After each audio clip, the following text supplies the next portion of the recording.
Spinal cord हमारी body में 2 main functions perform करती है, जिन पर हम पहले सेपरेट वीडियोस में बात कर चुके हैं। हमारी स्पाइनल कॉर्ड के गिर्द वर्टिब्रल कॉलम प्रेजेंट होता है, जिसे हम स्पाइन भी कहते हैं।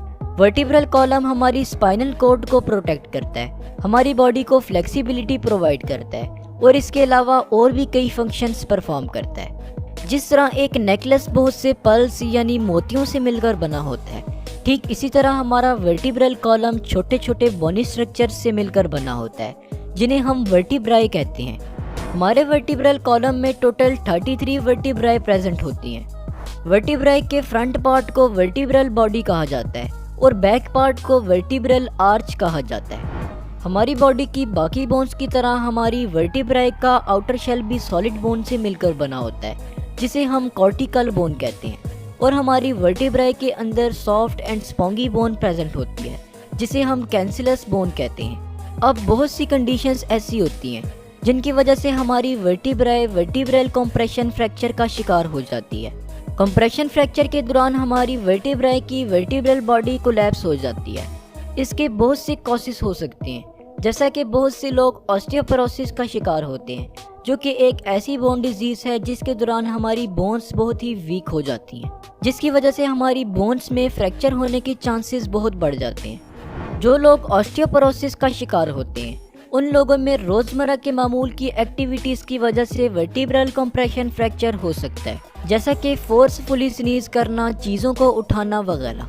वर्टिब्रल कंप्रेशन फ्रैक्चर ज़्यादातर ऑस्टियोपोरोसिस के पेशेंट्स को होता है। इसके अलावा कुछ लोगों को वर्टिब्रल कंप्रेशन फ्रैक्चर किसी शदीद चोट, कार एक्सीडेंट, जोर से गिर जाना, स्पोर्ट्स के दौरान इंजरी होने की वजह से भी होता है।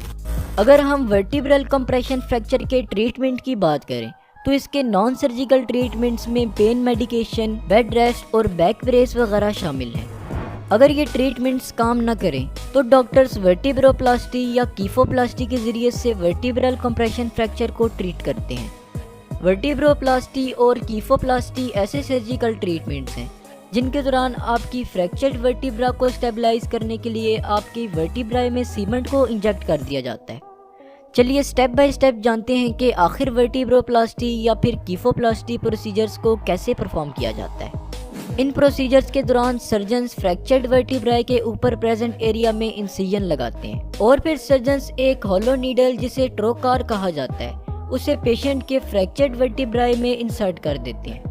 ट्रोकार को प्रॉपरली इंसर्ट करने के लिए सर्जन्स फ्लोरोस्कोपी टेक्निक का यूज करते हैं, जिससे कि मॉनिटर पर कॉन्टिन्यूसली एक एक्सरे इमेज शो होती है, जो कि ट्रोकार को प्रॉपरली फ्रैक्चर्ड वर्टिब्राई में प्लेस करने में हेल्प करती है।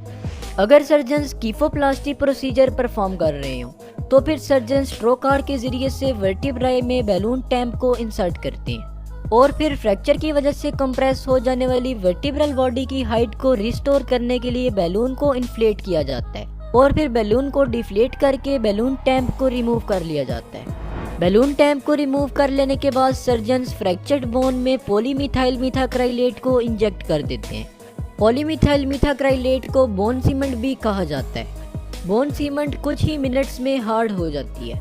अगर हम वर्टिब्रोप्लास्टी की बात करें तो वर्टिब्रोप्लास्टी के दौरान पेशेंट की वर्टिब्राई में बैलून को इन्फ्लेट नहीं किया जाता और बाकी प्रोसीजर सेम ही होता है। सीमेंट को इंजेक्ट कर लेने के बाद सर्जन्स इंस्ट्रूमेंट्स को रिमूव करते हैं और फिर इंसिजन साइट को क्लोज कर देते हैं। इस प्रोसीजर को कंप्लीट होने में तकरीबन 1 घंटा लग सकता है।